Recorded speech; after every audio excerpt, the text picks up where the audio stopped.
What's going on, guys? Thanks for tuning in to another episode of the Red Gold Standard Podcast. My name is Zach Hernandez, and as always, I'm joined by my co-host Matt Llewellyn. And tonight we are joined by our special co-host Eric Crocker. Croc, how you doing?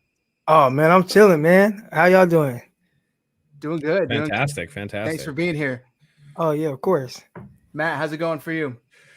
You know, I gotta stay off Twitter, man. I had a little interaction earlier today, but we'll get into that. But yeah, overall, really good. I'm excited for August 14th. I want to see how this team does in the preseason.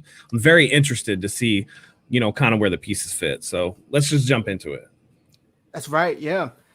So first off, guys, if you're watching, hit that share button, retweet, like, subscribe, the whole 9 yards. I think the biggest news, guys, has definitely been Trey Lance's performance so far. There was an article, I believe, in the Mercury, San Jose Mercury from Cam Inman. He was talking about how he just has this confidence about him, Trey Lance, that is. And OC Mike McDaniel was saying he's got this certain swag. You could see him already correcting other players in the huddle. Croc, my question for you is, are we seeing Trey Lance win this job in real time? Man, I mean, it's tough, because you listen to Kyle Shanahan's comments and, everything that he's saying. But I'll say this, whether, he's winning the job or if it's really a competition or whatnot, I think the exciting thing is when you watch Trey Lance, throughout the evaluation process and you're like, man, big arm, athletic, physical guy, like can stretch the field. He can do all these different things. He has been exactly what you thought he was going to be. So I think from that standpoint, you can be extremely optimistic. Whether he's going against ones or twos, he's at the very least capable of doing the things that you brought him in to do. So that's really cool. Yeah, definitely. Matt, we got to be just completely impressed with what we've seen from him so far, right? I mean, it's very impressive. I think I agree with Croc. It's hard because Shanahan's telling you one thing, the beat reporters are telling you something entirely different. We're not actually there to kind of see. We get little snippets of the highlights. Apparently, he's doing everything that he's supposed to be doing, so that's really exciting. We just want to see what happens in a game, But I will say this. Whether or not he's, made it a quarterback competition or whatever, anybody wants to say, I think it's pretty clear that, he might have earned some reps against the ones coming up because he's just dunking on that second team defense. And I'd like to see what he does against higher caliber players, because if he can keep that momentum going, if it's close, I mean, Ty goes to the guy you put 3 first-round picks into. You know what I'm saying? I mean, you can say that, but they also put $27 million into the other guy. So, if they can get rid of him at any time, though, and get that $27 million back, you know what I'm saying? Like Jimmy's on borrowed time anyway. So if there's any question, you kind of got to go with the guy that you put so much into at this point. Yeah. I feel like. Yeah, I mean, I gotta agree with that, and it's kind of like they paid that money to him, Crocker, a while back now, and I think they would have been a little more committed and not had to give up all this capital to get Trey Lance if they felt a little better about Jimmy. I think it's a little crazy just how quickly this changed. I tweeted out a poll Sunday night. Who's going to start week 1? Who do you want to start week 1? And it was like 90% Jimmy. Slowly but surely over the last couple of days, I put it for a week long. It's been kind of getting a little more evened out. It's still like 75% Jimmy, 25% Trey Lance, but the fans are seeing and they're getting excited. And I think they're right to be excited because it's been so long since we've had quality play. Croc, the play, obviously you saw it and everybody was tweeting at you saying to play that certain Migos clip that I won't talk about here, but that it's coming. The video is coming. But that throw to Trent Sherfield from Trey Lance, that's something we didn't see. And everybody was quick to point out. Jimmy Garoppolo was pointing to Travis Benjamin underneath. Is that not just the biggest visualization of the difference between the two quarterbacks? Yeah, and it's look, Jimmy Garoppolo, he's a terrific quarterback. He's good at what he does. But when you see the things that Trey Lance is capable of doing, he just takes it to the next level. And I think that's what 49er fans were excited to get, right? I remember watching Josh Allen last year and other quarterbacks as well. But it's like, man, why can't we have a quarterback like that? Why can't 49ers have a quarterback that stretches the field and does these things, throws the ball deep and is able to run for first downs and do all these crazy things? And then now, like, you have it, and you look at Jimmy Garoppolo, and it's unfortunate. You know, I was listening to Haberman and Middlecoff today, and they said at this point, like, it's not even about Jimmy Garoppolo anymore, right? Like, it's all about Trey Lance and just like where he is and whenever Kyle says he's ready to play. But like nothing that happens now is about Jimmy Garoppolo. So if you notice, you look at even like the reports and like I don't even know if there's anybody else practicing because every report is about Trey Lance, and that's what this whole thing is about. So that play right there, I think that's just kind of sums up what we've been seeing over the last week, or hearing about like all the just explosive plays, and the 49ers have been lacking that, man. Like the explosive plays that the 49ers have had over the last couple years had to come from either a schemed up shot or a catch and run, right? But never was it the quarterback generated the explosive play, right? It was always the coordinator generating the explosive play, or Deebo Samuel catching a slant and going. But now you see a guy who can, okay, well, yeah, I could hit this check down, I could do this, but I'm gonna buy time, and okay, I got this deep backside post. Now I'm just gonna air it out to him and get a 60-yard touchdown. And we see other teams doing that, and now the 49ers have a guy who's capable of doing that. And then now it's just, well, when's he gonna go against the one so we can see him, continue to progress? Like, what's the next step in what they want to see from Trey Lance? Yeah, really well said. I was just pulling up the tweet here, and I got to show it because you said it perfectly. Yeah, you said it perfectly here.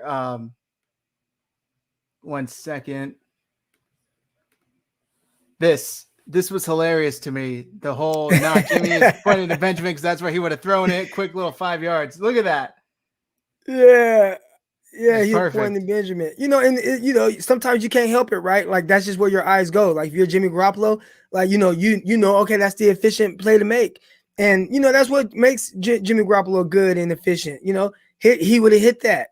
But as you can see right there, just kind of looking at that pause picture, you see Trey Lance, like, his eyes are downfield. And that's the difference between, him and Jimmy. That's the difference between Jimmy and these other guys, like the Josh Allens, the Patrick Mahomes, and why Jimmy Garoppolo would never be that type of quarterback with that type of upside, because he's not willing to do that. He would have thrown it to Benjamin right there. Yeah, 100%. Matt, we've always said, the players know. It seems like right now the players know, the media knows, and the fans know. Is that a stretch to say? No, I mean, it's not what's a stretch is, Ben Albright talking to somebody who's telling him Mahomes 2.0. I think we need to pump the brakes on that a little bit. That's a little premature. And I know hyperbole in training camp is a common thing, but, the players are pretty effusive with their praise of Trey Lance. They say he's coming out, he's working hard. I know DJ Jones said that he has an incredible arm, or with a Dre Greenlaw, GJ Jones said, he's a baller. He comes out there and works his ass off. That's the stuff that you want to hear out of the rookie. I think we can kind of dismiss some of the Shanahan talk because he has to play the game with the media. He has to be like, no, Jimmy's the guy. I think it comes on both sides. Croc says they're not talking about Jimmy, and they're definitely not. I think they're overhyping Trey a little bit. I think the truth is somewhere in the middle. I think we need to really see what Trey does in game action before we get, too crazy with just anointing him right off the bat. No rookie should be crowned in August. You know what I mean? Like, you got to get him in there, and you got to see how he works, and you got to see what he does in live game action. But he's looked pretty good with what they've asked him to do so far. And I think, again, we talk about traits, and that's what's exciting. Jimmy's efficient. Jimmy's good at what he does, but you can see in the reports on some of the deep balls, he's double clutching. Maybe he's not trusting himself to go deep. So a lot of the fans get really excited when you see the type of pass that we saw in that video, when you're hearing about him just dropping bombs, down the sideline to, George Kittle today, and things like that. So, having that extra physical skill set is something that we have really hungered for in 49ers football for a long time. So you get the Grant Cones of the world saying he's the next, the next best quarterback since Steve Young or whatever. And it's quick for that. But I understand the excitement because it's been so long and we've gone through so many terrible quarterbacks, from Tim Rattay to, late career Jeff Garcia, to post 2013 regression Colin Kaepernick, to pre 2011 Alex Smith. It's just been a horrible time to be a 49ers fan in terms of your quarterbacks. And now that they have somebody that they think can be that Mahomes 2.0 or whatever you want to say, of course everybody's going to be excited. Yeah, without a doubt. On the flip side, though, I got to say there were some reports for Michael Silver, I believe, who I saw it from first, that Jimmy Garoppolo, is balling out as well. Somebody said, a source that he talked to, he looks like a completely different person. He's playing. I think John Lynch said on Adam Schefter's podcast, Croc, Jimmy's playing as good as ever. Is this a little bit of trying to get that value up for a trade, or do you think there's some truth there? I mean, I think that's what a lot of people have been saying, right? Like, nah, like that's John Lynch trying to get some trade value for Jimmy Garoppolo, and maybe that's the reason why Kyle Shanahan is kind of pumping the brakes on the Trey Lance hype, maybe trying to simmer that down so he can kind of say, hey, Jimmy Garoppolo is doing great, and just to where if somebody does want to come and trade for him, it's like, no, you're going to have to give us a lot because we're not just willing to move off a guy. We want him to be the guy. He's been playing well in practice for us, but I say all to say, like, I mean, I do think they kind of believe that as well, right? Like what they're saying about Jimmy Garoppolo. Like they've said it all along that they think that Jimmy Garoppolo is a really good quarterback and he wins a lot of games and he wins with them. And I know Kyle alluded to, a lot of his issues being able to stay healthy, so they had to eventually make a move, but they feel more than comfortable with him being the guy. And I think some of what you're hearing isn't just them just kind of brushing off what Trey Lance is doing. I think they strongly feel that they know what they have in Trey Lance and they know what they have in Jimmy Garoppolo, and they're willing to say like, hey, we can win with Garoppolo and he can still kind of be our guy. So I don't think they're just talking. I think they truly believe Jimmy Garoppolo is a starting quarterback and that can definitely win games for them. Yeah, and I think that's what really is so special about this whole situation is that there's some truth to it. It's not the total typical two quarterback. Oh, the whole saying, if you got two quarterbacks, you probably don't have one. This is that rare outlier where they actually do have two quarterbacks that they could probably win with. Obviously, one takes the offense to a whole nother level. The other one, you could probably still win games with. We've seen over the last couple of years, there were a very select amount of games that they won because of Jimmy Garoppolo rather than in spite of, with all due respect, as good as the player that he is. Matt, how much do you think this has actually lit that fire underneath him? Because up until now, there's been no clear-cut challenger to Jimmy Garoppolo since he's been with the Niners. Yeah, I believe Jimmy earlier in camp when he said, if you let only external factors motivate you, you don't belong in the league. I think that he does a good enough job of motivating himself to go out there and do the best that he can. I think a lot of what's happening right now is Jimmy like, hey, look, I'm going to show my next potential employer that I'm a competitor and that I'm a good teammate and that no matter what the circumstance, I'm not going to put on a pouty face. I'm going to come out here and do the best that I can no matter what. So that speaks to Jimmy's professionalism, and I think that's going to help him going forward.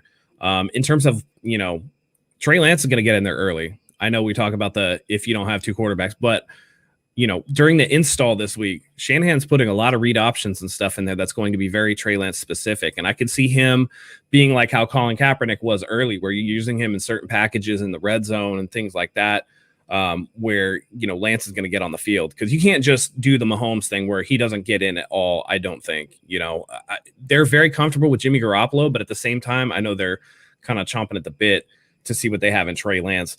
And for as much as the coaches say that it's Jimmy's going to be the starter, that may be their intention. But, I think that people out there are hitting the nail on the head when they say the players are kind of going to make that determination. If Deebo Samuel doesn't want to be looked at as a gadget guy and he wants to show off his deep threat ability, maybe he goes to the coaches and like, dude, Jimmy's not going to get me the ball downfield. I need somebody that's going to get me the ball downfield. Trey Lance, the guy, Trey Lance is so good. And before long, the players are going to, shift behind another guy if they feel like that's the guy that's going to help them get better. So it's really early. And I think that everybody's saying and doing the right thing right now, but there is going to come a turning point where a lot of the groundswell will come inside the organization from the players to get behind Trey Lance if Jimmy Garoppolo is just same old Jimmy and this newfound attitude or whatever doesn't translate to the field. Yeah, well said. I do think that it's interesting because you're seeing, I don't know, it's almost like they're trying to be as supportive as they can of Trey Lance because that's also their teammate and that's a rookie who probably needs that little extra, support from their teammates to get that confidence. But at the same time, it's like Jimmy's technically the starting quarterback, according to what coach is saying. We got to roll with that. But I do think that the team is doing a fantastic job of really supporting both of them. I watched Trent Sherfield's press conference yesterday, and they were asking him, like, oh, like, how is it working with a guy like Trey Lance? How much do you like that? And he goes, oh, yeah, Trey's good. Jimmy's also great. You know, it's like they're so quick to automatically include both of them. And I think that speaks a lot of the culture here at the 49ers. I think that's by design, too. I definitely think that's by design. I think that Shanahan and Lynch took the team aside and gave them a little bit of media training, if you know what I mean. Yep. I mean, I wouldn't doubt it because it's a very unique situation. And speaking of Trent Sherfield, this guy's been like a camp favorite, train camp practice favorite. Fans love him. Media loves him. Like I said, I listened to his couple press conferences that he's been available for. He seems like a stand-up dude, wanted to come to the 49ers after being with the Cardinals for a couple of years.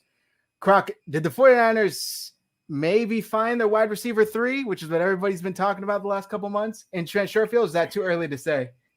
I think that's a little bit too early to say, even more so than like the Trey Lance hype, right? You know, we always see sometimes like these receivers where they have like a string of making some plays in training camp and then people kind of blowing it out of proportion. I would say, like, you know, it is intriguing to see a guy like make plays. And, you know, I've been in the field training camps and I know what it looks like. And when you're a guy like him, you just want to take advantage of the opportunity. And so far, he's saying all the right things, saying how he wants to contribute on special teams, as well as, hey, you know, if I have to catch passes, of course, like I would love to do that as well. And he was somebody that did that well, you know, in limited time with the Arizona Cardinals. And but I think there is a little kind of pump the brakes a little bit on that, but it's intriguing. It's intriguing. I think he's heading in the right direction for sure.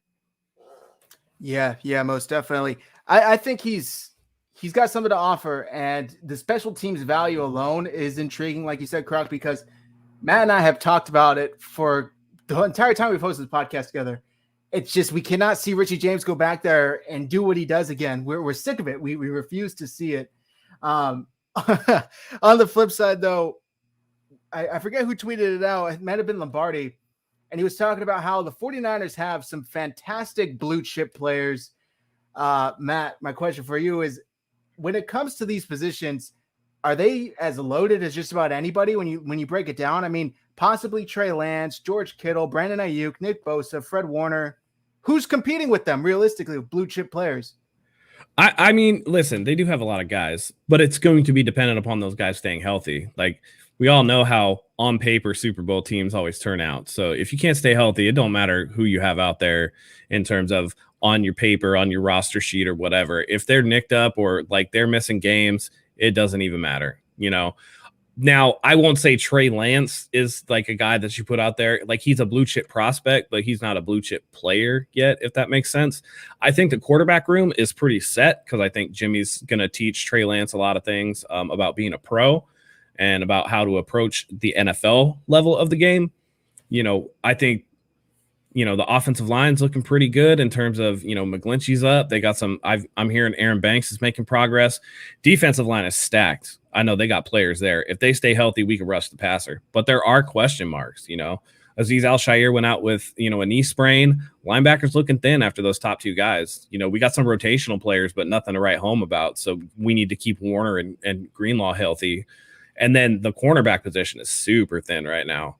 I know that they just cut Tim Harris, but, like, you know, they don't really have a lot there. Mosley should be coming back from the COVID list at some point, and that'll help because he's the starting cornerback there.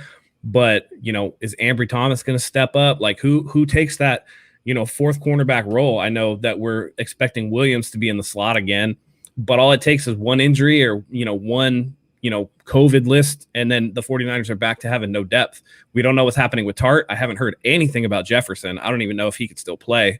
Good things about Tavon. Jimmy Ward, solid as usual. There are holes on this team, but they do seem to be pretty good, pretty deep in most positions. Yeah, Croc, obviously this is your, you know, area of specialty. And we got a question here. We normally get to them out at the end, but since this is kind of pertaining to the topic here, Christopher Johnson, who also says, shout out Croc talking Locked On 49ers. Yes, sir. Croc, with Mosley out, it seems like we are seeing our lack of corner depth show up early. Seems like we're paying for not drafting a corner in 2019. Should we be concerned?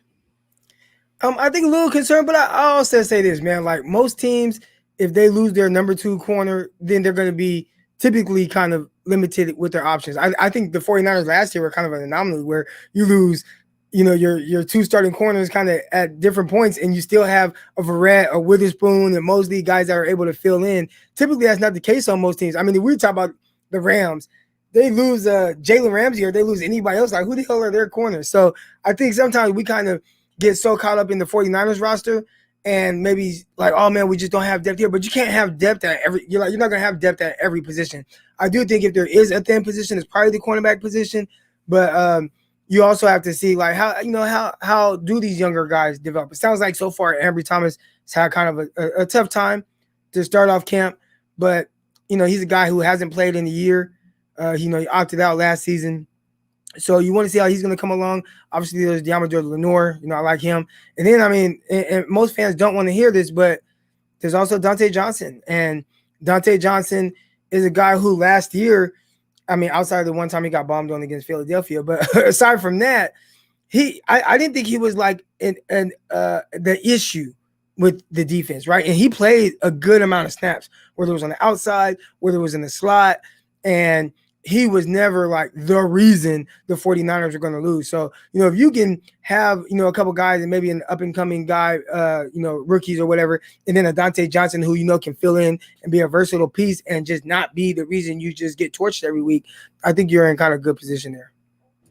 Yeah. And, it's not like Dante Johnson is what's his face, Brian Allen or whoever got smoked in like just a short amount of plays and just got straight. And the other thing to remember is with Bosa coming back, with Kinlaw in year 2, having an elite defensive line is going to cover up some of the warts of that defensive backfield. Because if the quarterback's under duress right off the bat, he's not going to have time to work to his 3rd, 4th reads. So that's going to help out too. And I do agree, you can't have depth in every single position. And that's why I think, when you look at the 49ers roster, it's pretty good overall. I mean, it's one of the top rosters on paper. But again, games are played, won, lost out on the field, and not in the notebook. Yep, definitely. I don't know if you guys have seen it. I thought it was interesting. I think Brad at the SF9 has been the one tweeting it out most recently. But it seems like every day after practice, Jimmy's staying a little late to practice on his deep ball. That's not practice on his deep ball. What is it? That's not practice. That's just throwing it to somebody. That's long toss. The receiver's not running routes. And Jimmy's problem isn't I can hit a stationary target. Jimmy's problem is I need to hit a moving target down the field towards the sideline, left or right. And he has depth perception issues and how hard he needs to throw a ball and how he needs to be squared. To me, that's not working on his long ball. That's just throwing it to somebody down the field. That's essentially a glorified punt to me. It's a punt with a spiral. So, yeah, I know people have been saying that, but for me at least, that's not practicing a deep ball for me. Croc, seemed like you agree, but my question was going to be, is this any sign of that he's concerned or he's feeling a little threatened, or is this just normal from a starting quarterback that wants to perfect his craft? I mean, you always want to do whatever you can to give yourself the best chance to improve in certain areas of weakness. I think with him, and I have my guy Greg Pinelli on, he's a quarterback guy. A lot of Jimmy Garoppolo's issues with his deep ball come from his feet. So it sounds like, and what my guy Greg was saying, intermediate stuff, he's really good at snapping passes off because he has that quick release and he doesn't really have to use his lower body. But once he starts kind of getting more downfield, 25, 30, 35, 40 yards and deeper, he doesn't use enough of his lower body to generate the velocity he needs to on the deep throws. And I think that seems to be more of the issue. The biggest issue is he just doesn't attempt those passes. But outside of that, a lot of it has to do with what he does with his lower body and kind of losing velocity. And maybe he doesn't throw those deep balls because he doesn't have the confidence that he can do it. And to me, that was one of the bigger things. Like I know with anything in life or anything in football, if you're not confident at something, how well are you going to do it, right? Like you might be a little bit more tense. Trey Lance, he's just airing that whole out. So whether he's underthrown some, but he's throwing some on the money too. And he's attempting and he's stretching the field. So he has completed 5 40-yard passes already in practice or more, but hey, maybe 1 or 2 are going to be underthrown, but he's also going to have the ones that's on the money as well. Garoppolo doesn't even give himself a chance to get comfortable enough to attempt those type of passes. So I think there has to be some of that too. Yeah, I agree. And the thing with attempting it, right? Like when you look at like a Drew Brees completion percentage of 70%, that doesn't mean deep ball plays are going to be 70%. You're going to have underthrows and overthrows, and they're going to be a little bit off target. But the thing is, you have to at least attempt the pass. And what I see from Jimmy, and I've said this for years, I'm glad that you talk about the feet. His hips stay close to where he's throwing the ball. Like his hips stay where they're at. He doesn't snap through. He doesn't step into throws. He's often throwing off his back foot, and he just doesn't get the rotation on it to get that torque in there. And not only does that cause his ball to flutter, but it also causes it to be left or right off target because, he's not directing and, guiding the throw to the place that it needs to go. So, yeah, I agree. The more aggressive nature of Lance is only going to serve him more because he's actually taking the reps that it takes to improve on that. So all the, extraneous throws that he has, it's just going to get a little bit tighter. The underthrows are going to get a little less underthrown. The overthrows a little less overthrown, and it's just going to serve him more. And I think Jimmy's doing himself a disservice when he second guesses himself. Because if there's anywhere to take shots, it's in practice, 100%. There was a clip from Greg Papa. I don't know if it was on his podcast or which podcast he was on. You guys shared it in the chat today, though, Matt. I think it was Mayoko. He was on with Mayoko. Yeah. And he was talking about how Jimmy, he watched him one time, and Jimmy, instead of being like Trey Lance, getting it out right away, Jimmy was holding it for 5, 6, 7, 8 seconds. And it's like, man, you would think with as much experience as you have in the league and practice, you would be able to get that ball out right away. You got to hear it in your head. Yeah. I just feel like, I don't know if you agree with me. It seems to me like Jimmy's a little bit of a slow processor, to be honest, like getting through his reads. I think that's what a lot of people think. I think he might have an issue with like post snap reads, right? I think pre-snap, he might understand what he's seeing or what he thinks he's seeing.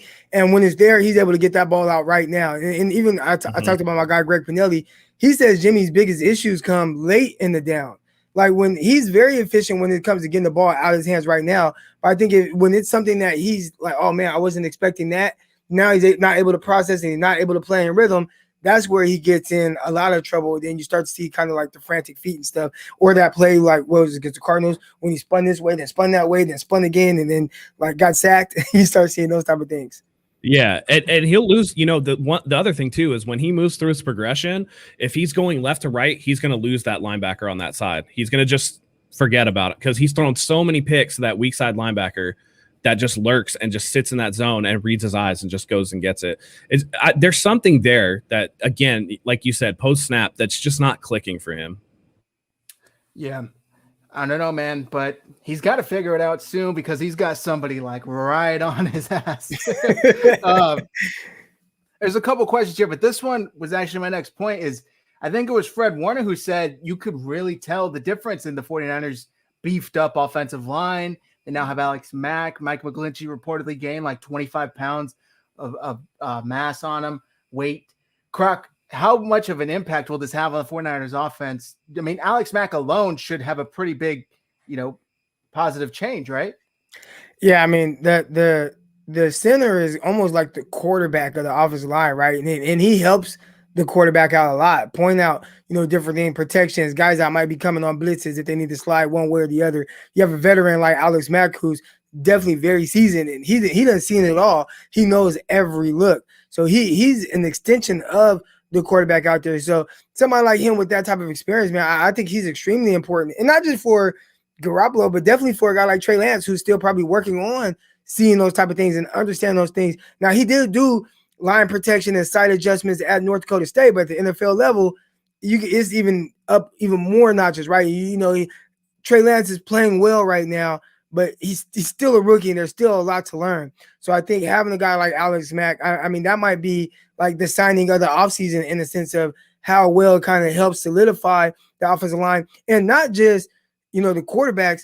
I think he helps the guys around him too. I think he helps the Laken Thomas. I think he helps the guard, whoever's going to be next to him, whether it's Brunskill, the rookie, or McKivitz, who I heard started today at right guard, whoever it is. I think that's where he really helps a lot. I agree with that. And I think Big Man Banks is going to take that job just because as soon as he figures out what the Niners are doing, he just seems like he's got a mean streak in him. But when our boy over at Nothing But Niners tweeted out tell me your top 5 49ers. I listed Alex Mack in there just because of that veteran presence. And I was thinking specifically, what can he do for somebody like Trey Lance? If they decide to bring Trey Lance in, all of a sudden it's like, all right, Trey, you're going to go out there, you're going to run the plays, but Alex is going to call the protections until we feel like you're comfortable enough calling plays that you can also take on the extra kind of stuff. And I think it is really important to have veteran presence when you have a rookie quarterback, because it takes a lot of the pressure off of him, and they allow for little minor mistakes that aren't going to necessarily blow up a play or not, but that, maybe he just forgot about something, or he needed a little bit of direction here or there. Those things are very, very important, because no play in football is a perfect play. No one's ever run a perfect play. You know what I mean? Like, somebody's screwed up somewhere. They didn't get off the ball on time, or whatever the case may be, right?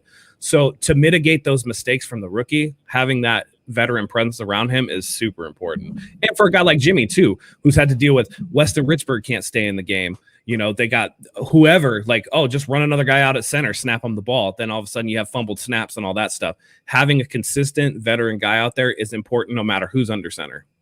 I do want to say one thing real quick. There was a comment up there. Somebody said that Kyle Shanahan is conservative, and I think Kyle Shanahan is extremely aggressive. But I think he also is a guy that can play to the strengths of his team or his quarterback, and I think that's what we've seen more so of. So when you do look at the NFC Championship game, and you see game where he only threw the ball 8 times, I think that was him. One, yeah, okay. I mean, we're just running down their throats right now. We really don't have to throw the ball. But two, it's like if I can limit the amount of chances Jimmy Garoppolo has to kind of maybe throw a bad pass or, because he does that, right? Like, he throws those random interceptions at a linebacker or whatever. You want to limit those opportunities as much as possible. I think that was more so of Shanahan playing to help his quarterback out as opposed to just having a conservative mindset. Yeah, we call those the Jimmy throws. He's good for 1 or 2 of those a game. But yeah, I agree. I think that Kyle Shanahan's aggressive, but he's prudently aggressive. He's not just going to be aggressive to be aggressive. He definitely is going to play to the strengths of his players. And if he knows something isn't probably going to, like, he's not going to run all go routes with Jimmy Garoppolo, because that's not going to do anything, So right. He's smart enough to pick his spots for sure. Yeah, definitely. Yeah, man, those Jimmy throws. I mean, he threw one right to Warner, it seemed like, the other day. In practice, it's never ending. I don't know what it's going to take for him to click and just look at the linebacker. It's like he's got that blind spot. Steve said it earlier. He needs to hit up Kittle about getting those Zenny glasses, whatever sponsor Kittle has with those glasses company, because he needs to wear a punter helmet. Maybe that extra field of vision will help him out a little bit. It's tough, man. Croc, the biggest surprise. Well, one of the biggest surprises I would say last season was the success of corner Jason Verrett. The 49ers made the decision to come back. Do we see that repeated success from him this year now that some expectations might be there? And he's kind of the number 1 corner going into the year. Do you think he'll be able to repeat? Yeah, I think when you look at a guy like Jason Verrett, I'd probably say that he's his biggest critic, right? Like, he knows exactly where he's at. He has the utmost, the confidence in himself. You look at what he was doing last year. I mean, this is coming off of years and years and years of season-ending injuries. And after getting torched his first time suiting up for the 49ers, then he comes back out last year. And the way that he challenged himself in that Giants game, and what I mean by challenge himself, I watch guys and you can play off coverage and you can play things safe and you can, okay, I'm willing to give up maybe catches in front of me, rally down, make tackles. He was playing off coverage and really kind of sitting on routes. He was jumping in, breaking routes. He was flipping his hits, challenging everything at the catch point. Those things continued throughout the season. Now, we also saw him struggle with, Stephon Diggs. We saw the Devontae Adams plays. But for the majority of the season, he was definitely easily the best cornerback that the 49ers have had in years in the sense of how he challenged himself from a play-to-play standpoint. So this year, I'm watching all these clips, and if you notice anything, even when guys catch the ball, I mean, he's all over them. He's made plays on the ball where he's knocking them away. And if he's not knocking them away and you have to catch it, like he's making you work for every single thing that you get. I think that's exciting to see. So yeah, I don't think last year was just this one off and all of a sudden like, oh, he played well, he played really good. I'd say he's going to build on that and really work towards being, a Pro Bowl type quarterback. Now, is he going to be a guy who they ask to shadow guys and cover guys all over the field? I don't know about that. But in the sense of his ability and what you can ask for, he's better than just being a good starting NFL level quarterback. I think he's terrific right now. So it's really exciting to see how he's kind of bounced back from the adversity that he had to face dealing with all those injuries. Really cool. And playing near his hometown. Yeah, most definitely. That's awesome, man. The 49ers, they made that investment in him. And it's not like they broke the bank to bring him back, right? Basically another 1 year prove it deal. But they made the investment as far as number one corner. They got K1 in the slot, and then they brought Mosley back. But I don't think, like you said, they're not going to ask Mosley definitely to go shadow anybody. So Verrett is that guy. And it's not like he's going to shadow anybody. At least I don't think he would. But he's got that number one duty. So I really hope he can live up to it. We got a super chat here real quick. We normally take questions at the end, but super chat. You talked about this a little earlier, Croc. Raymond says, what's up, fellas? Croc, what were we doing at corner? Seems like the most worrisome position on the team. Is there anything you want to reiterate to Raymond? No, well, we kind of touched on it a little bit where most teams aren't extremely deep with just guys that can just, a bunch of lockdown, shut down corner guys. So I think when you look at with the 49ers, you look at like, do we have starting cornerback? You look at Verrett, definitely a starting NFL level quarterback, one of the top 32 cornerbacks in the league for sure, right? Probably top 15, I'd say, if you're judging off of last year and what you kind of expect him to be this year. And then you have Emmanuel Mosley, who he's probably on that bubble of being a starting NFL level cornerback. So he's probably for sure a top 64 corner in the league. I'd say probably around top 50. It's a little worrisome in the sense of last year, them electing to play Witherspoon over him, them playing Dante Johnson over him in the slot. So you're not exactly sure exactly how they feel about him. They gave him like this kind of little extension that's not really any long-term security. And I was like, that's a little fishy. And then drafting two cornerbacks as well. So the cornerback position, it's a little worrisome. But when you look at kind of the experience between a Mosley and a Verrett, I think you're fine going out there with those guys. And especially when you look at the secondary as a whole, you got Verrett, you really like. Mosley started a bunch of games.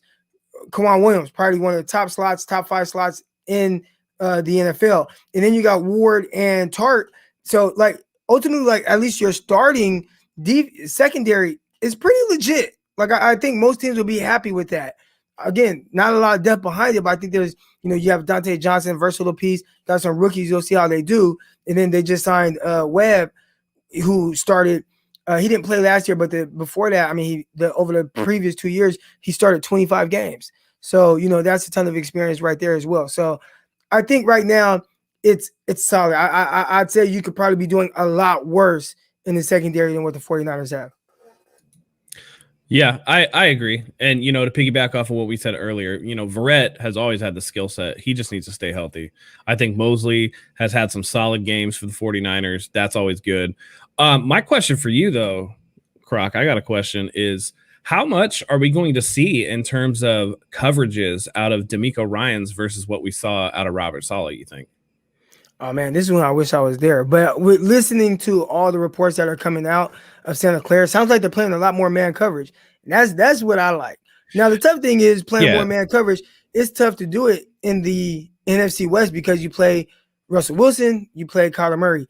And everybody knows, and teams will find out, having to try to play against Trey Lance as well. When you have guys that can scramble, once you play man coverage, everybody's backs are turned to the ball, right? They're running with receivers. And that's when those quarterbacks that can run sneak out of there and rip off those big runs. So it looks like he's going more towards playing a little bit more man coverage, or maybe people think it's man, but maybe there's some quarters that they're doing in there because quarters is kind of like a man match type defense. So there could be some of that where it looks like man, and you could play quarters from a press alignment as well as play, if from an off. So I'd expect to see a little bit more quarters, a little bit more man. I still like the single high stuff where it's a cover one where you can start off with two high and roll it to a single high, or go with a too high, maybe it gives a quarter's look and then roll it into a 3 and kind of disguise it that way. So I like all those things that they can do from the defense. Beauty, thing of beauty. The comments were saying they could listen to Croc talk corners all day. Yeah, I mean it's a work of art, definitely. But on the flip side, Matt, Deebo Samuel, you've talked about him and his weight, health issues. He was held out, or he didn't practice. I shouldn't say held out due to groin tightness. Is this something that's kind of been reoccurring? Does this concern you at all? It's always a little concerning when you see kind of similar things, right? Tight hamstring here, tight groin here. And the word is that he's taking, like yoga classes. And I know that he's worked really hard in the offseason. He's come in really good shape. And, I think that he's taking the right steps to prevent these injuries. But at the end of the day, he might just be somebody that's pre-inclined for these things. And no matter how much that he's going to, and again, these are super explosive athletes too. Like Deebo Samuel is a twitchy athlete. So there's going to be these times when these soft tissue injuries, these muscle injuries are just going to happen. I think this was more of like trying to cut a problem off at the pass rather than it being a full-blown actual issue. So I want to see how it turns out. I'm not super concerned about it yet. And it's good that they recognized it early rather than have it be like a full-blown like pull. It's just something he's like, man, it's feeling tight today. So they're like, all right, we'll give you a day off. It's not that big a deal. We'll get you treatment. We'll get you back out there. It can go two ways. His history says that this is something to worry about, but the fact that he's taking a lot of these steps to kind of fix that stuff tells me that maybe it's not as bad as we think. Croc, Christopher Johnson says you talked about Deebo's running style on Locked On 49ers today. Would you like to elaborate, add anything on to Matt's answer? Oh yeah, I'm laughing because I see Kyle Neely's comment on there talking about my intro music makes me want to light a candle and bust out the massage oil. Hey, I'm glad I can contribute to the mood, man. But yeah, as far as Deebo Samuel, I have a guy who he's a trainer up in the Pacific Northwest. He's up there in like Vancouver, Washington. And he runs his training business called New Athlete up there. And there's this new I don't even know if it's new, but there is definitely this there's this training style that people are kind of taking to, and it's called GOTA. And I believe George Kittle just started doing it. But what my guy pointed out last week, I was talking to him, and he was just like, hey man, like, we're talking about it, the different things and styles and things like that. And he's like, Deebo Samuel's he's gonna get hurt again. He's not gonna last very long. And I'm like, wow, like why do you say that? And he's like, well, the way he runs, the way he trains, blah blah, like the pressure and power, how he's stepping this way and that way, you can see this collapse, and then look at his knee here. He's gonna cause hamstring, quad, growing injuries. He's gonna have these different soft tissue injuries that he continues to have based on how he runs and how he's training. I'm like, okay, that's interesting. Maybe he's just talking. Then he kind of echoed it again yesterday morning. Like, listen, Crocker, like I'm telling you, we were talking about something else. And he's like, I'm telling you, like, he's going to have these injuries. And then a couple hours later, you hear he's not practicing due to, growing or whatever it is. Now, he was out there today. So if he was out there today after like sitting out for a growing injury, like it's not a big deal.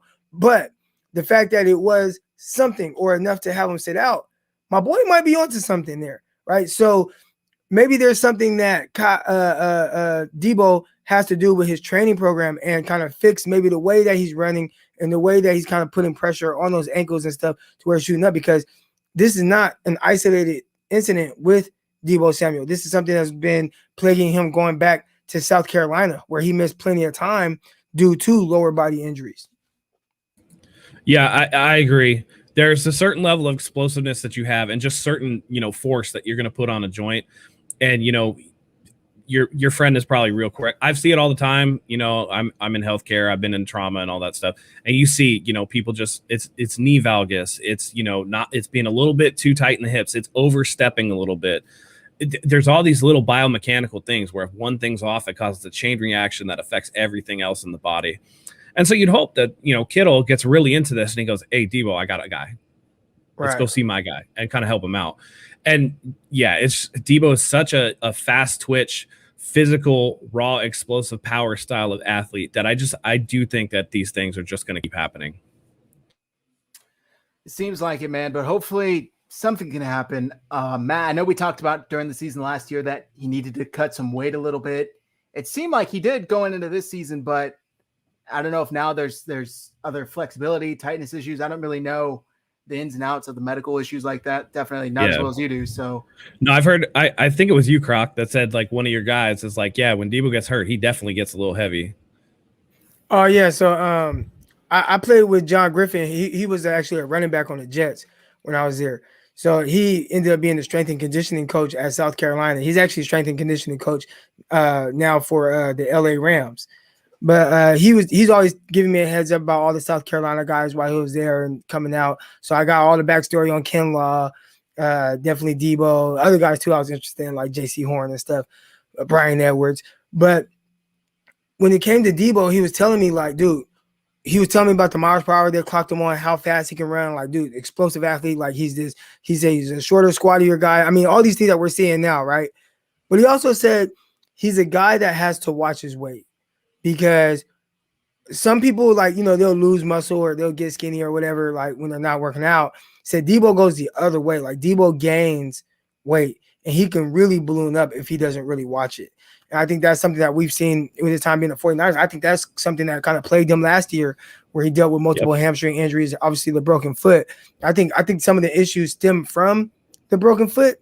Now, my guy Ryan from New Athlete might say, well, no, he broke his foot because of how he runs, because of how he trains. And then the hamstring injuries, that's why those things keep reoccurring. But I think part of it too is just maybe some excess weight that he's carrying around, and then it kind of leads to other injuries. So that's something. Sounds like he came into this camp really healthy and looking good, maybe slimmed down to some extent. I think maybe that's something that can definitely help him. And I wonder if some of that weight gain has to do with, you know how these college kids are, man. Like, they're not super on point with, like, they're going to go to McDonald's and stuff sometimes. Did you hear what Ridley eats before games? No. Did you guys see that just now? Calvin Ridley? Nuh-uh. Well, Calvin Ridley before games. And these are things that maybe Ridley could do it, but it's like, well, Debo, you can't do this. But Ridley, before every game, he eats these like chicken lemon pepper wings, bone in, mac and cheese, and some French fries. And he eats that before every game. And it's like, but Debo, you can't do that. and I think that's part of what it is. When you come into the league, like, you're on that college diet, you know what I mean? And I think it takes guys a few years to really understand, hey, I got to invest. Like, there was a story that just came out, and I know it's been, a story with LeBron, and now it's coming out. Russell Wilson spends $1 million a year trying to keep his body right. And I think that that's something that happens, that as you get super successful, you want to try to keep that going. And I think it takes time for you to learn how to, okay, this is how my body responds to this diet. This is how my body responds to this workout. And I think it's just a matter, Debo's still young. He's still figuring it out. And it's good that he came into camp in shape this year, and like, he'd been working really hard. Again, somebody said that he had been taking up yoga for some flexibility and some suppleness for the soft tissue. I think it's a process of him figuring out how to be a professional athlete rather than just a football player. Yeah, really well said. I hope he can get it done, because the 49ers desperately need him. A 1-2 with Debo and Ayuk healthy. Was it Kyle Neely said if he can give us just 12 games at full speed every season, then he's a happy guy. I mean, 12 games minimum. Let's not settle for 12, but if we can get 12 minimum, that's all right with me. All right, we're going to move on. I got a couple standard shout outs, just a couple quick points to get to, and then we can move on to our game of yes or no. So the first one I want to share is today, all of the 49ers staff were wearing these 47 Lynch shirts to celebrate John Lynch's induction to the Hall of Fame this weekend. So I thought that was pretty cool. Not something you see every day. Shout out to John Lynch. Congratulations, definitely. And it's nice to see the team have his back like that, show some support. Well, I thought they had a falling out. I thought Kyle didn't like John. That was after these pictures were taken. Yeah. Also, today is Aziz Al-Shair's birthday. So shout out to Aziz Al-Shair. Happy birthday. Get better soon, because definitely we need you there. Definitely a little bit of an early birthday present that it was only a knee sprain, because when I heard non-contact, I was like, oh no. And then they were like, oh, we think he's okay. And I was like, all right, probably a knee sprain. So hopefully he can come back real quick, because we need him at linebacker for the depth. Yeah, definitely. And the last shout out, hey, he might be electrifying. He might be, one of the most intriguing rookies, but he's still a rookie. And Cam Inman had the video footage. He's still getting that rookie treatment. Trey Lance having to carry all the pads and helmets to the locker room. You love to see it just because nobody's above it, right, Croc? I mean, You're a rookie. You got to do it. You got to do it. I remember when I was a rookie, Antonio Cromartie, he threatened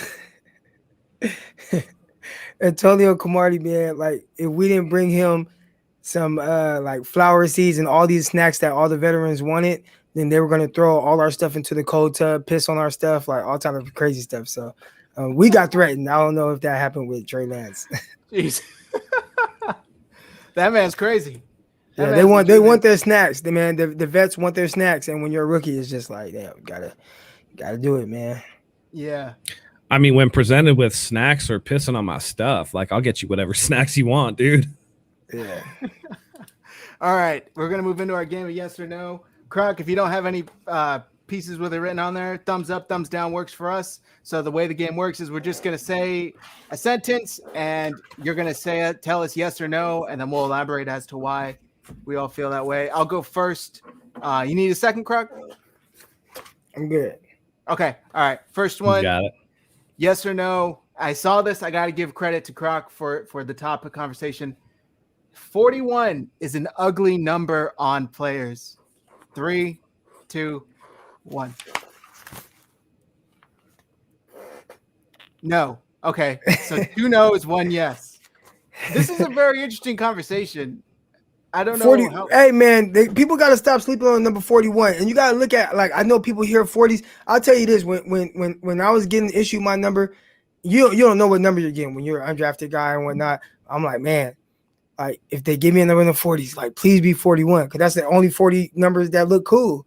And they gave me 41. I was really excited about that. But I can pull up some pictures, man. Some guy really make number 41 look really good. That's the only number in the 40s that I would ever wear or even tell anybody to wear. I think 43 looks pretty good. I'm just going to throw that out there. Mosley, like, did Mosley not look good? Like, Mosley looking good in the 41. You know what I'm saying? Witherspoon, when he was a rookie in training in preseason, he looked good in 41. There's been a lot of guys that make number 41 look good. It's not the worst. I think I'm partial to 44. I just like the symmetry of the numbers. Okay. And like he said trash. Hey, man, all the guys that are built, well, not built like me, built way better than me, but all the guys that look like me wear 44. Tom Rathman, Kyle Juszczyk, like, yeah. I think that's a white guy number. Juszczyk rocks it well, man. He rocks it well. I ain't gonna lie. Yeah, I like 31 better than 41, to be honest. They're right there. I mean, they're two of the same. I don't really like 30 numbers. 32 is fine. 31 definitely. 31, 32, 41. Like, those are the if it's not in the 20s, one of those 3 numbers, I'm good with those. Ooh, see, come on, man. Look at them looking sweet, man. Yeah, they're looking nice. Look at that. You can't tell me that don't look sweet. Look at Will Blackman right there. That's my dog. Yep. And no, I'm excited that Jason Verrett's in number 2 this season. I like single digit cornerback. Oh yeah, that's some GOAT stuff, man. Wearing number 2. That. I know old man Brady came out and was like, how am I supposed to recognize? I'm like, Tom, I know you didn't play in college, but you got to figure that shit out, man. Hell no. Yeah, that was get real. All right, next question I have for y'all. Kendrick Bourne was right to say that he works harder in New England. Basically, what else was he going to say? 3, 2, 1. All right, we all say yes. I'm glad this is well known. This is well known. Everybody knows how they work in New England. Like that shouldn't have been a surprise to anyone. Like, everybody knows they work harder than everybody else. Like, that's why they win so much. The standard is so high. And when you look at their coach, like, he doesn't smile, like he's not having fun. It was always going to be like that. People were talking about how, Kendrick Bourne's not going to be able to dance as much when he goes over to New England. Like, you know how it is. So for him to say that was probably the least surprising thing that I've seen all offseason. Absolutely. And people are reacting to it like he was like, oh, it's way more fun over here. No, he just said he was working harder. Like, it's Bill Belichick. Of course you're working harder. Like, that's a no-brainer. Yeah. Even their workouts, like their private workouts, crazy. They didn't work me out, but everybody I've heard that worked out for them, the craziest private workout they've gone through. Yeah. What cracks me up though is, like, Did anybody really expect him to go out there and say, "No, we worked way harder in San Francisco"? Like he's not going to say that. Who even asked that? Like, what kind of question is that to even ask? Yeah.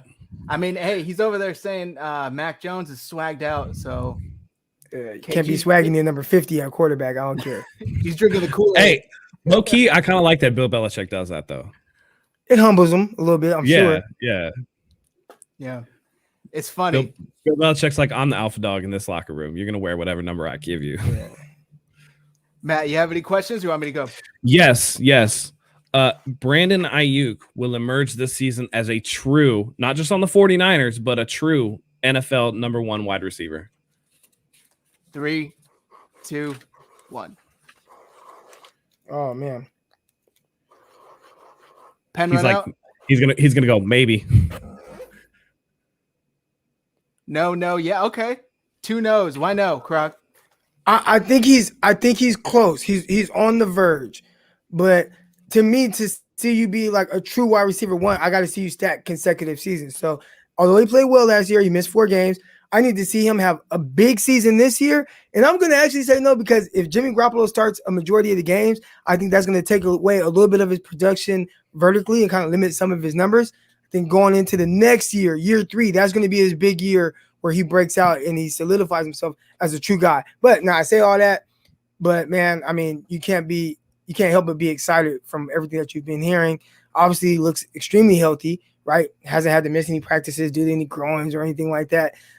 I looked at some kind of chart. I know nobody cares about Jimmy Garoppolo anymore and they don't talk about him, but there was this chart that showed his completions, and he had 4 straight completions to Brandon Ayuk. So I think, he's definitely going to be more heavily involved. I think next year is going to be like the big leap.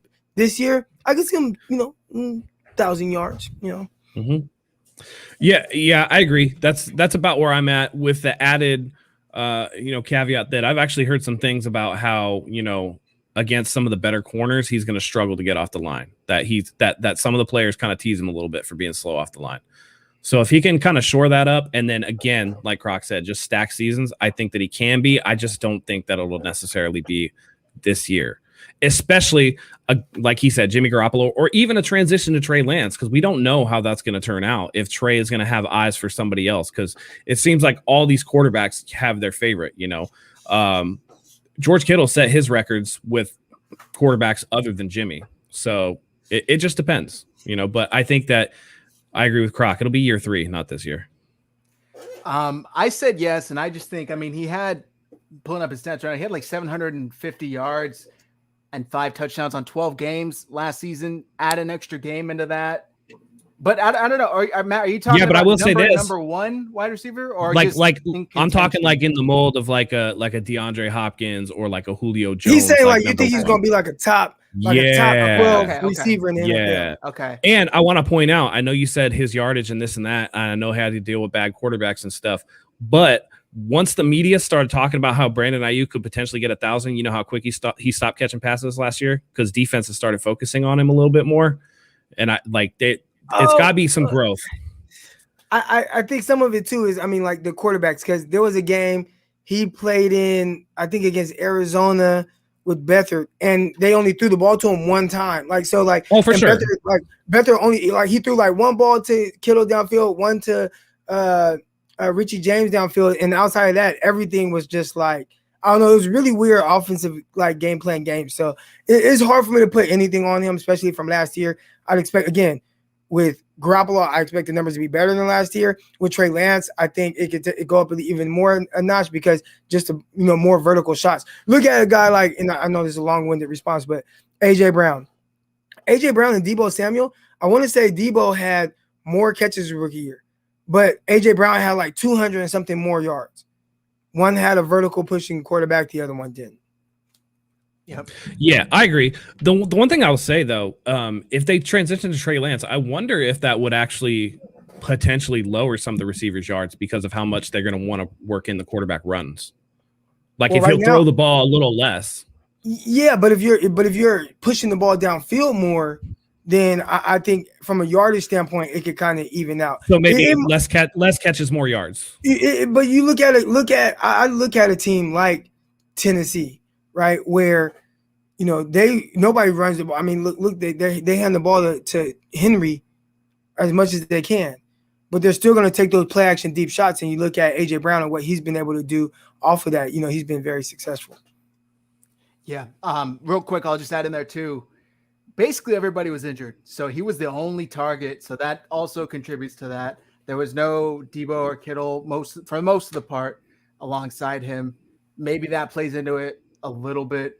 I have a Croc. Do you have any questions? Any hot takes you want to throw out there for us to answer yes or no to? No, my brain doesn't really work like that. I have a tough time. Like you're good. Like this. All right, I got one. I got one. This has kind of been talked about a lot, especially the last couple of weeks. Mike McGlinchey will prove a lot of people wrong this season and play at a high level. 3, 2, 1. We all said no. You can't fix shitty feet. Well, yeah, and I the extra weight will help him not get knocked on his ass as much, but they're still gonna be able to get the edge on him just because his feet are so slow. I started doing the Scouting Academy. I got to finish it, but I had to evaluate offensive line, and obviously I chose Mike McGlinchey. So I'm watching him, and I noticed his lateral movement ability sucks. Where he is good is if it's like right in front of him, he can get hands on, and he's pretty good. Now that's if he's not getting pushed back, because sometimes his anchor kind of sucks. On the move, like if he's running in a straight line at somebody, he's athletic moving forward. But anything that like is moving side to side, it's like he just doesn't have the movement skills for it. So I think there's always going to be that inconsistency from him, just because of kind of how he's built, how his like feet are kind of made and everything.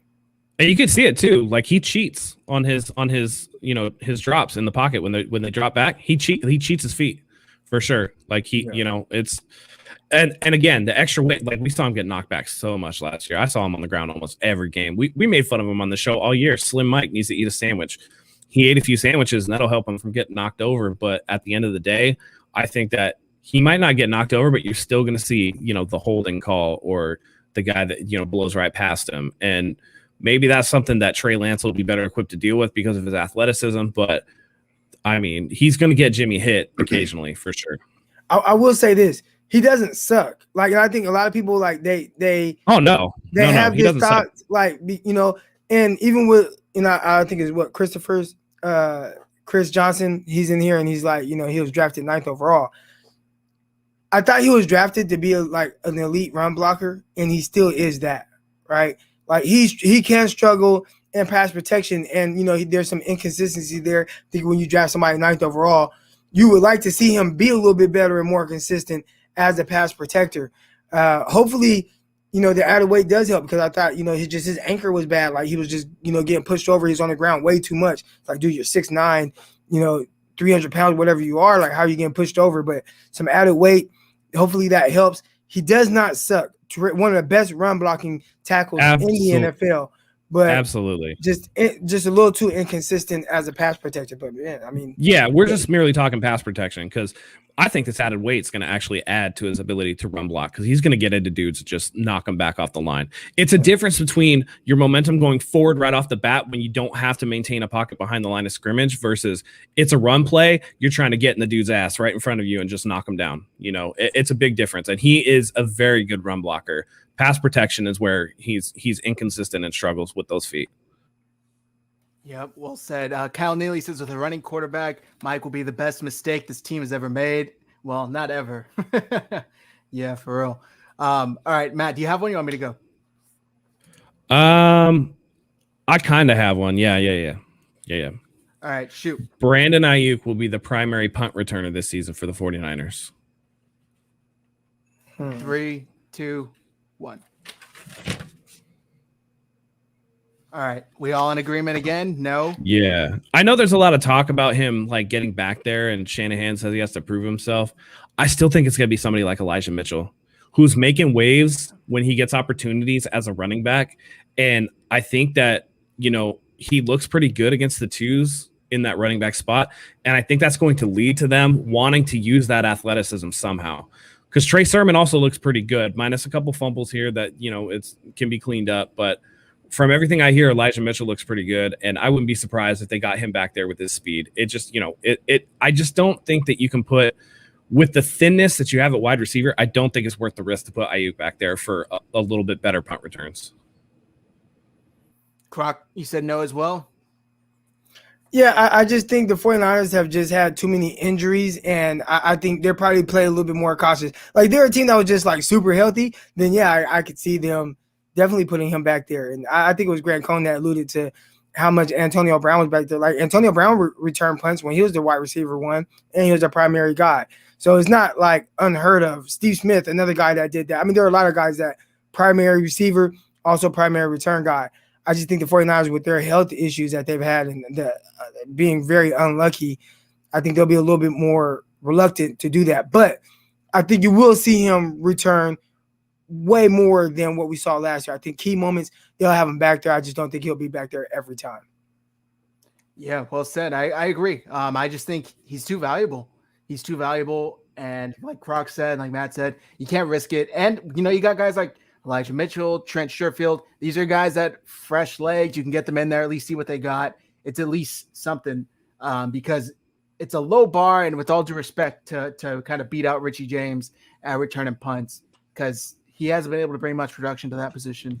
Yeah, and I keep forgetting about Sherfield because Sherfield's another guy you could stick back there. I'm just so on the please don't put Richie James back there because I think with the way Sherfield's been balling out, Sherfield might actually be the little tip that they need to get Richie James off the team because if Sanu's balling like he is and you got Sherfield there and Hurd makes it back or whatever, like you're gonna run out of spots for somebody like Richie James who in the kicking game is not good. And at the wide receiver, even in camp this year, they're saying, a little bit of inconsistent. He'll make a catch here, he'll make a drop there, so it could very well be that. But I think Ayuk's too valuable to put back there in any more than like what Croc says, like clutch when you need a guy to get back there and do something.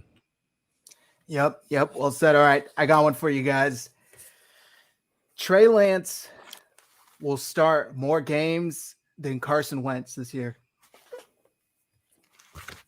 3, 2, 1. Me and Matt, yes. Croc, no. Croc, why not? Well, I mean, Wentz is only going to miss 5 games max, I believe. So once he's back, I mean, he's going to be coming in. So I mean, unless Trey Lance comes in and he's starting week 1, week 2, week 3, like right away, I mean, we know Wentz when he's ready, he's going to be the guy. The way Kyle Shanahan's trying to play with Jimmy Garoppolo, and I assume 49ers come out.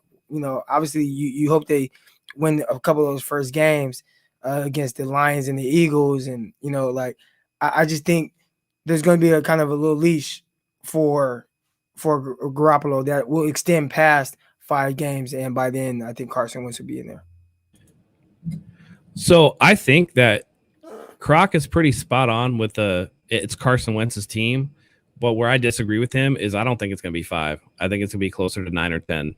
Because this dude has made 12 weeks. So what they said 5 to 12. I think it's going to be a little bit on the longer side. I think it's going to be 9 to 10 weeks. And I don't think that he's going to stay healthy. I think that foot issue is going to linger. I don't trust Carson Wentz's health. That dude is made out of glass. I heard he went to a bar one time, a dude breathed on him and he got a concussion. That's how injured that fool is all the time. So I just don't see it from Carson Wentz, especially that, he got hurt in natural grass in Philadelphia. And, obviously I don't play, but I could imagine that field turf is probably not as soft as natural grass.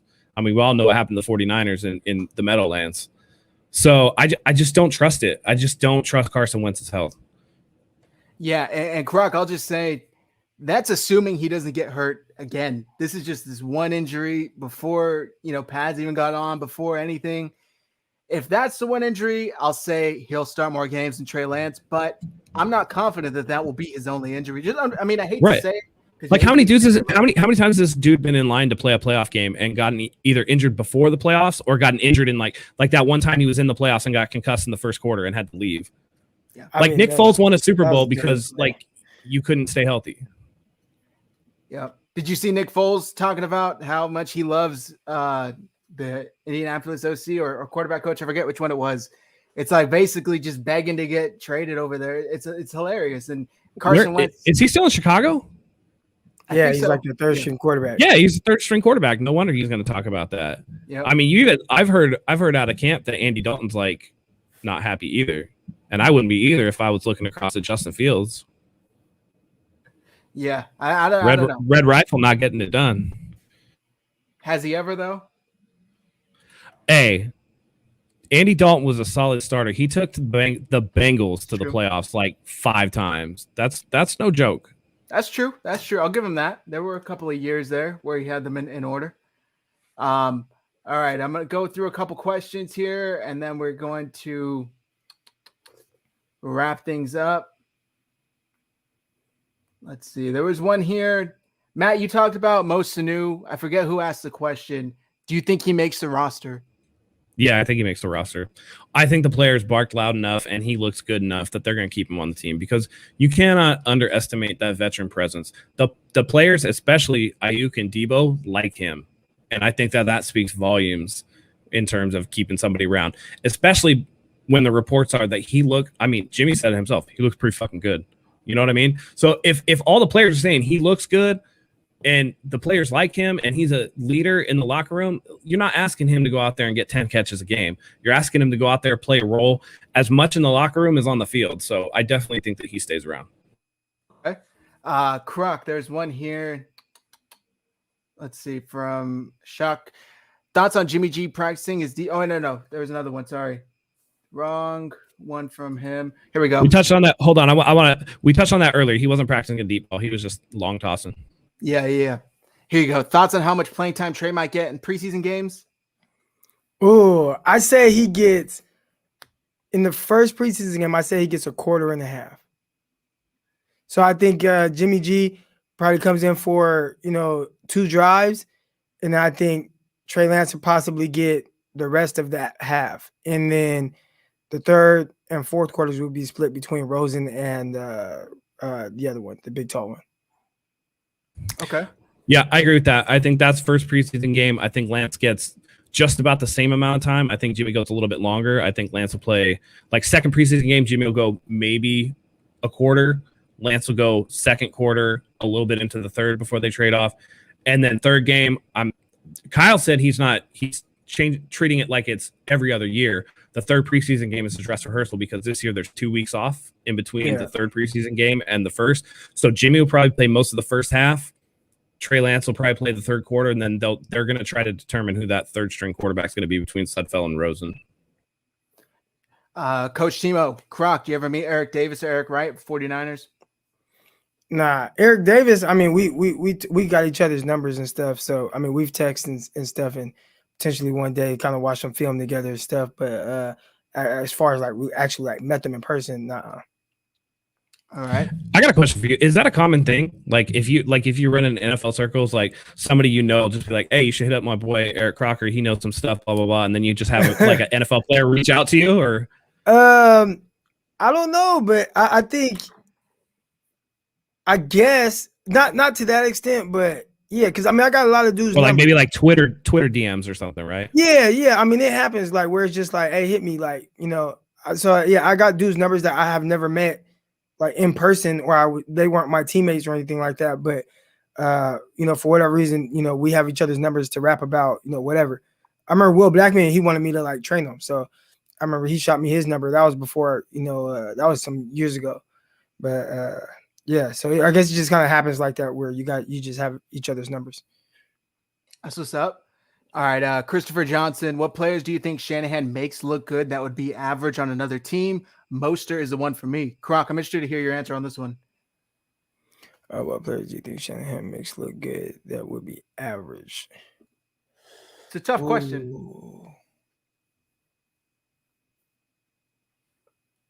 Yeah, that's really tough. I'd say I'd say rookie, or I'd say second year George Kittle.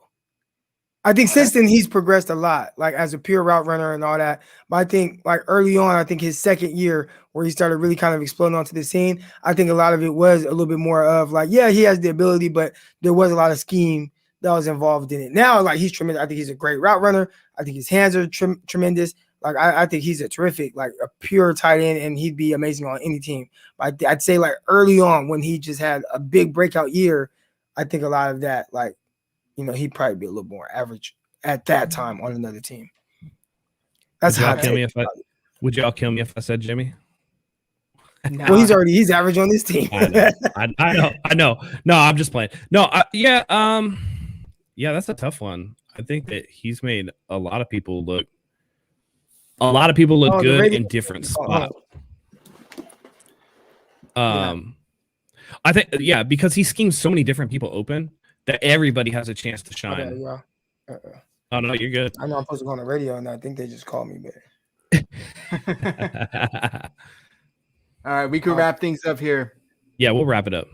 So, everybody, thank you very much for tuning in. We appreciate you guys. Hunk Fast is when you take a coaching job with an NFL team, Croc. Yeah, hopefully soon, man. All right. Yeah. Coach Timo says got one up on you. I met them both. That's what's up. Okay. That's what's up. I met who did we meet that one time? Oh, Ronnie Lott. We met Ronnie Lott. That was not a good experience.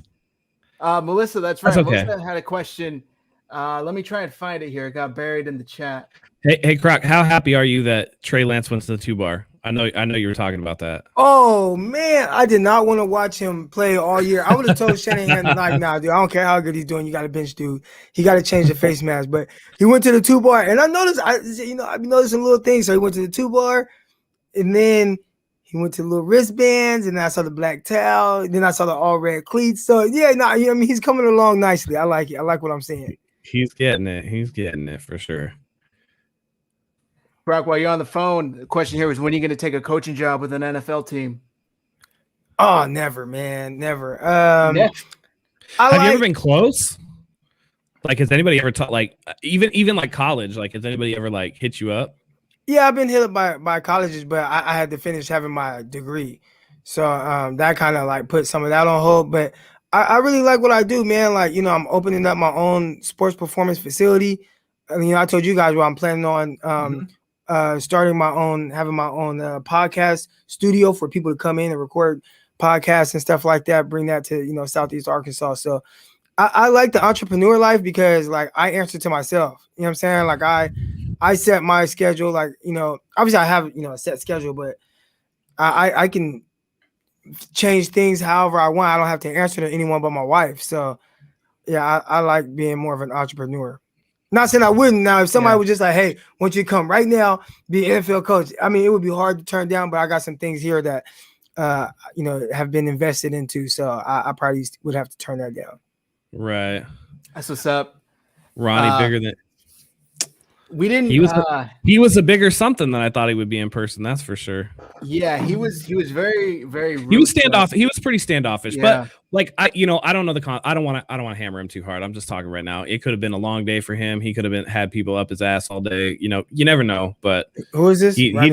Ronnie Lott. Yeah. Oh, I yeah, walked right past him. I was like, him. "Hey, what's up, Ronnie?" And he just like looked at me and didn't. I was just like, "Okay."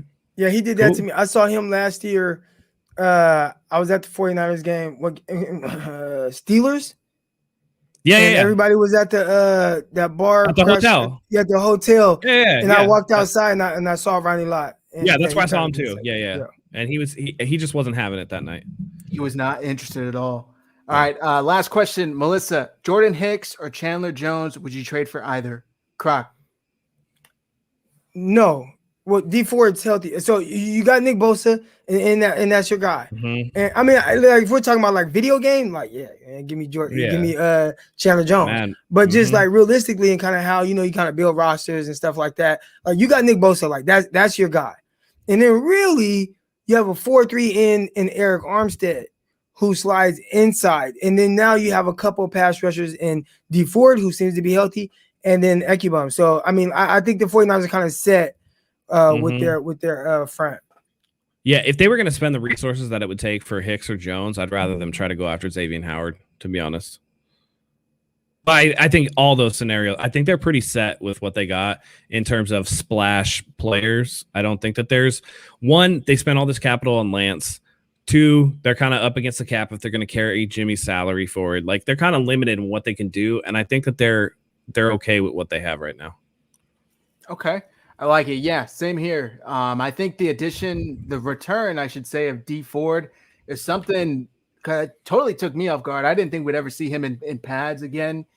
He's been out there in 11 on 11s, and Nick Bosa hasn't. Yeah, that's pretty wild. I think they're being extra careful with Bosa though. I don't think it's any like setbacks or not anything. I think they're just like trying to keep him in. So yeah, rightfully so.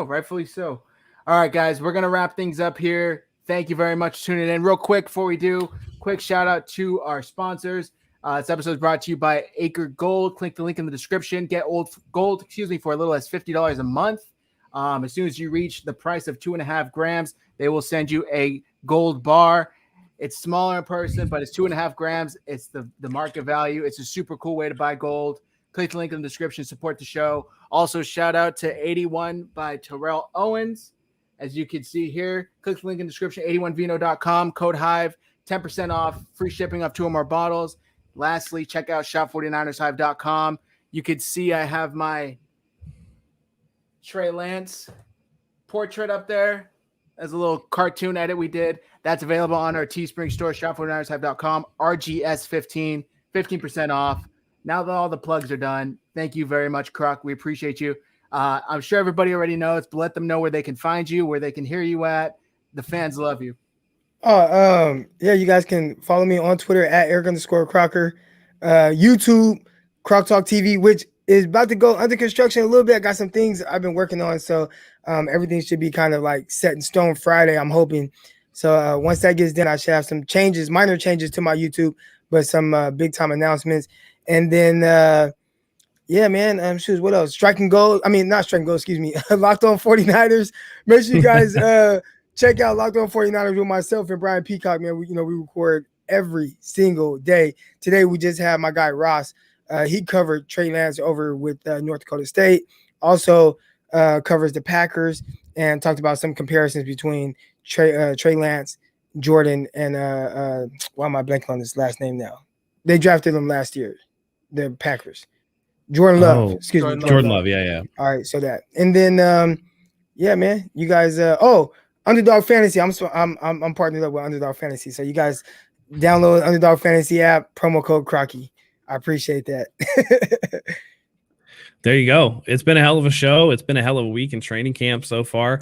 Just remember, guys, whether you're Team Trey or Team Jimmy, let people be excited because it's an exciting time before we get started in the season. Everybody has Super Bowl aspirations. We got a shiny new toy in the building, but that doesn't mean we hate Jimmy. We just want the best man to win because that's going to help the team the most. So with that being said, everyone. I'm joking. I'm joking, guys. All right, well, we'll leave it there. That being said, thank you as always for joining us. And until next time, everyone, go Niners.